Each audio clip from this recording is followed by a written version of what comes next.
আল্লাহ ধান মাশাআল্লাহ ভালোই দিয়েছে। বিঘে বোধ মনে করেন যে আপনার 20-22 মণ করে ধান আল্লাহ ফলন ধানটা দিয়েছে। আর খরচের কথা কি, খরচ এবার এই বছরে প্রচুর খরচ।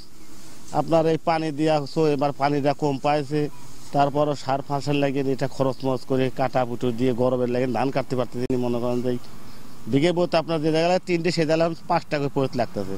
এইভাবে তো ধান মনে করেন যে পরিত নিয়ে 600-700 করে একটা পরিতের দাম, তাহলে মনে করেন ধান কাটে পড়তে হচ্ছে আমাদের।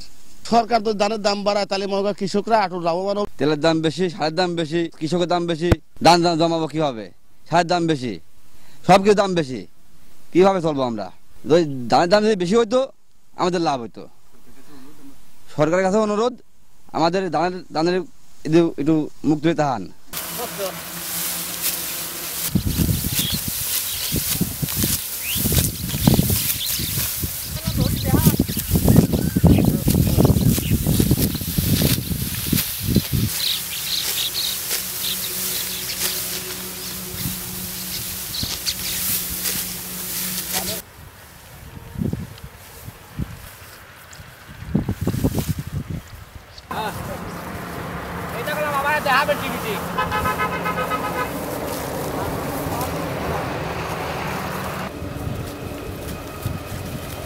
আমরা এই রোদ্দুরে এই পরিশ্রম করে এই ধান উৎপাদন করছি। এই ধানের যে সেচের তেলের যে দাম এবং লিভারের যে দাম, সেই অনুপাতে আমরা ধানের ন্যায্য মূল্যটা পাচ্ছি না। সরকারকে আমরা আবেদন করছি যে যাতে আমাদের ধানের ন্যায্য মূল্যটা আমরা পাই। ন্যায্য মূল্য পাইলে আমরা তাহলে লাভের মুখটা দেখতে পাবো। লাভের মূল্য যদি আমরা দেখি, পরবর্তীতে আমরা ধান উৎপাদনের আরও পরিকল্পনা বেশি করার জন্য প্রস্তুত নিব।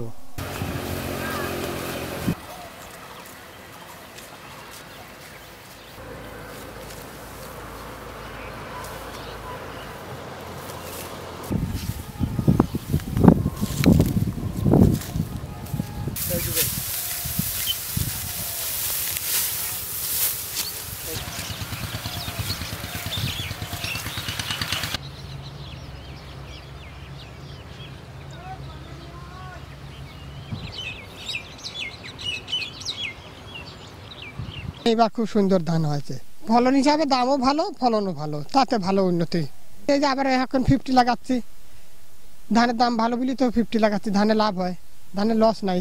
আমি একাটি খেয়ার 4টা বেচতে পারি, গরু খাওয়ালেও গরু পুষতে পারি, তাতে আমার লস হয় না। খরচ আমাদের একটু কম হয়, এই কারণে আমরা নিজের কাজ নিজেই করি। আমি 2 জনের সমান কাজ করতে পারি। বিঘেতে খরচের পরিমাণ এক একজনের এক এক রকম হয়। আমার খরচটা 5,000 টাকা তো হবেই। 1 বিঘেতে আমি ধান টান মাপিয়ে আমি কোনোদিন ঘরে তুলি নিয়ে আনুমানিক 20-22 মণ ধান তো হয়। আজকে আগে কাজ তো শেষ হবে, একটা নিউজ করতে সরকারি খাতা লিখে নাম দাও সা কাট দেব না কেন? কিরম ধান মান হইলো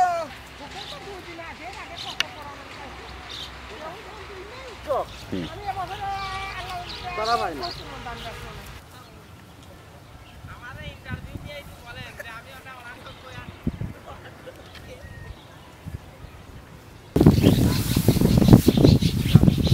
এবছরে বড় যে আবাদ করা হয়েছে বাম্পার ফলন মানে আশা করছে। কারণ হলো মানে আমাদের কৃষি বান্ধব সরকার মানে হয়, আমরা মানে এই প্রণোদনার মাধ্যমে তাদের বীজ সার দিয়ে সহায়তা করেছিলাম এবং এইবার বাজারটাও তাদের বেশি পাওয়ার সম্ভাবনা রয়েছে। কারণ হলো আমাদের সরকার 32 টাকা কেজি দরে ধান ক্রয় করবে। যদি বাজারে তাদের দামটা কম হয় সেক্ষেত্রে সরকারিভাবে ধান বিক্রি করতে পারবে কৃষক। সেই সহায়তা আমরা তাদের অ্যাপসের মাধ্যমে ব্যবস্থা করে দেওয়ার চেষ্টা করছি। হ্যালো,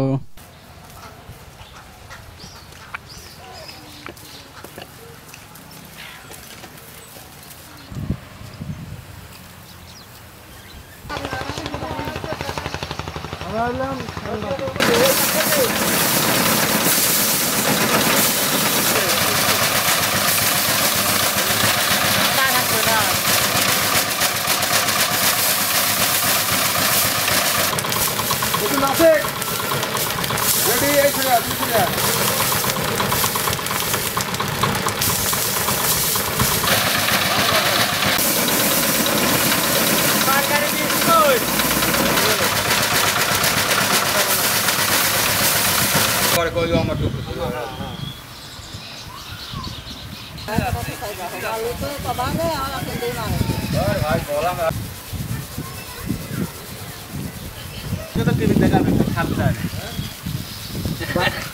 বাচ্চা ঘুরি আসুন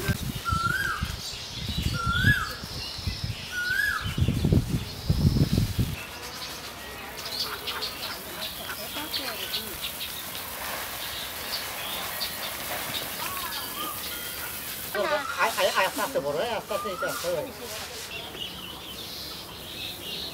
আস্তে আস্তে এইদিকে যাওয়ার দরকার নেই এইদিকে হ্যাঁ চলে আসবি চলতি বোরো মৌসুমে খোকসা উপজেলায় বোরো আবাদের লক্ষ্যমাত্রা ছিল 1375 হেক্টর। আমরা ইতিমধ্যে 1425 হেক্টর জমিতে বোরো চাষাবাদ সফলভাবে রোপণ করতে সক্ষম হয়েছি। এই বছর আমাদের কৃষকদের প্রায় 700 জন কৃষকের মাঝে বিনামূল্যে উন্নত আধুনিক জাত এবং বিনামূল্যে সার ও বীজ বিতরণ করা হয়েছে। আমাদের এবার রোগবালাই আবহাওয়া খুব কম এবং আবহাওয়া অনুকূলে থাকায় বোরো আবাদ বাম্পার ফলন আমরা আশা করতেছি এবং এই বোরো যাতে নির্বিঘ্নে কৃষকরা ঘরে তুলতে পারে সেজন্য আমাদের উপজেলা কৃষি বিভাগ এবং আমাদের মাঠ পর্যায়ে কর্মকর্তাগুলো সার্বক্ষণিক কৃষকদের পরামর্শ দিয়ে যাচ্ছে যাতে এই কৃষক বোরো ফসলটাকে সুন্দরভাবে ঘরে তুলতে পারে। আর এই লক্ষ্যে আমরা উঠান বৈঠক এবং নিয়মিত প্রশিক্ষণ তাদেরকে এবং পরামর্শ দিয়ে যাচ্ছি।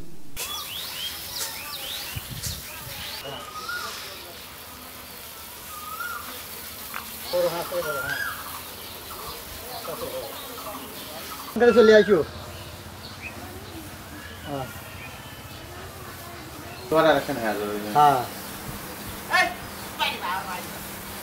আর আশা করিস নিয়ে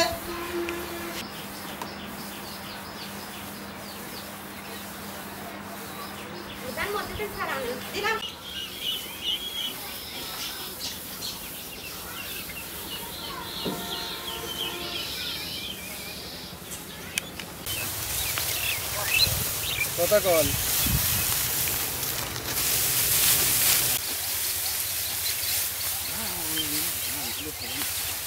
দাম তো দর দিয়েছি